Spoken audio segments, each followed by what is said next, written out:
Well, look at that. Congratulations. You've finally done it. Your offer has been accepted, your conditions have been fulfilled, and the countdown is on. The move-in day is only on the horizon. So congratulations. This house is yours. And that's an absolutely fantastic feeling. But here's something that not everyone tells you. And think of it this way. You know that time between Christmas and New Year's, that sort of time just feels endless. You don't really know what's going on. What day is it? What's happening next? Day is it? I don't even know what day it is.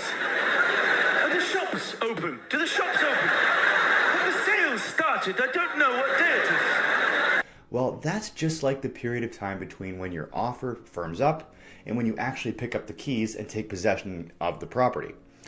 That whole experience can feel really confusing and uncomfortable if you don't know what to expect. And a lot of things can happen behind the scenes that will either, make that experience smooth or rocky. From financing, paperwork, coordinating things with lawyers, making sure you have the appropriate insurance, and coordinating final walkthroughs of the property.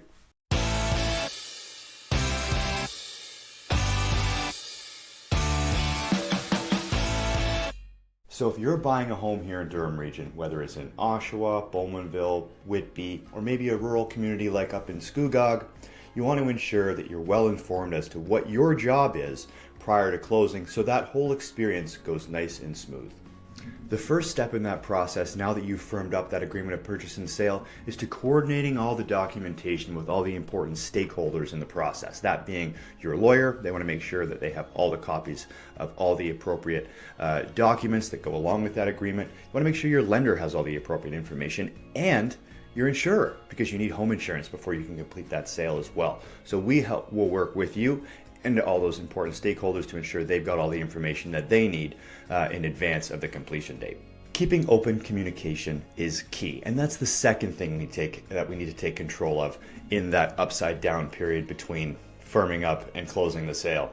So if you think about it this way, whether it's the cooperating realtor that's involved, whether it's your lawyer, the lender, if they need, let's say the lender needs to coordinate an appraisal of the property prior to closing, that we can work with the sellers and their agent to coordinate all of those appointments. Your final walkthroughs, for example, as well. So if there's anything that we need to change prior to closing, or make sure that all sides are aware of, that we're in regular communication with all of those important stakeholders in the transaction. And that is very key if you're going to make that a smooth move. Step 3, the final walkthrough. And you may have written into the agreement of purchase and sale that you may have a series of revisits throughout the process prior to completing the purchase. And that's okay. That's very normal. I usually like to allocate one showing or one revisit per month. You might want to bring contractors in to take measurements if you plan on making any renovations to the property. So we'll go through the home together and make sure everything looks like it should, and in accordance with the agreement. Is everything there that's supposed to be? Have things been removed that maybe shouldn't have, and that we are aware of those things in advance of completion, so when you do pick up the keys and walk in the door, that suddenly this light fixture that you were supposed to have above the dining room table has not been removed, and the one that you purchased is in the property. So that's all part of the process here. We want to make sure, there's no leaks in the basement now that all the furniture has been removed and all of those things. That's in line with the warranties that might be included in the agreement. All of those determinations or checkpoints are done through revisits, and certainly our last chance to do that prior to closing is that final walkthrough. So that's a very important step that we take just in terms of protecting your interests as a buyer before closing with that final walkthrough. Understanding your closing costs. That's step 4 in this process, and you're typically going to be looking at this with both your lawyer and your lender, because you've got things to factor in like legal fees, which might be $2,000 give or take depending on the lawyer you're using. Land transfer tax, though that's dependent on the community you're buying in. In Durham, we don't have the double whammy sales tax that they do in the city of Toronto, but you've got land transfer tax that you've got a plan for, which is a percentage of the purchase price. There is a formula involved in that, and both your lawyer and we can help you make those calculations. Title insurance is another big one that you may want to plan for. Your lawyer may advise you of this as well. So if anything is wrong with the property in terms of title not being clear, or any of those title related issues you may come across, that title insurance will help cover those sorts of things. Then there's also planning for adjustments to be made at closing for property taxes or utility costs, things that have already been prepaid up until closing.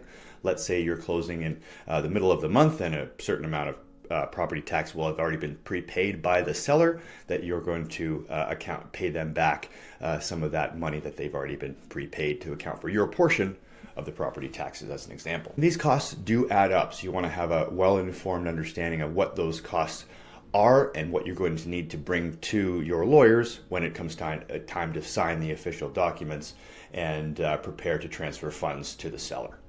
Then comes the best part, coordinating the key handover. This is around closing day. So at this point, you may have met with your lawyer, signed all the appropriate documents, provided them with the check so you can give the balance of funds to the seller at closing and officially take possession. And in most cases, you may pick up your keys from the lawyer's office, but now post-COVID, it's actually more common practice that you'll get the lockbox code directly from the lawyers, or they'll coordinate that again with the selling realtors, and you'll pick up the keys directly from the lockbox once you've been informed that the property is now officially yours. So that's the most exciting thing we get here as we wrap up the process. And when you think of picking up the keys, you do want to go on day of closing to the property and make sure that everything is in good working order. Talking about warranties for chattels and fixtures that may be included in the sale. You want to make sure that your washer, dryer, your stove, the dishwasher, the furnace, you want to make sure all those things are working. And if at any point during that on closing day, if you identify that something isn't working, that you notify both your realtor and your lawyer about that reality, and it can be addressed on the day of closing or in accordance with the warranty clauses that may have been included in that agreement. So this is a big day to celebrate, but you want to make sure not to just pick up the keys, open the door, and start moving your things in. You want to take a moment to pause, review that everything is working, that everything is there, and then you can officially celebrate. So with that, thank you so much for watching. I really appreciate your time investing in learning more about the process between firming up the sale and closing, so you are better prepared to make that transition. So with that, thanks so much for watching. Have a wonderful day, and we'll be with you again soon. Bye for now.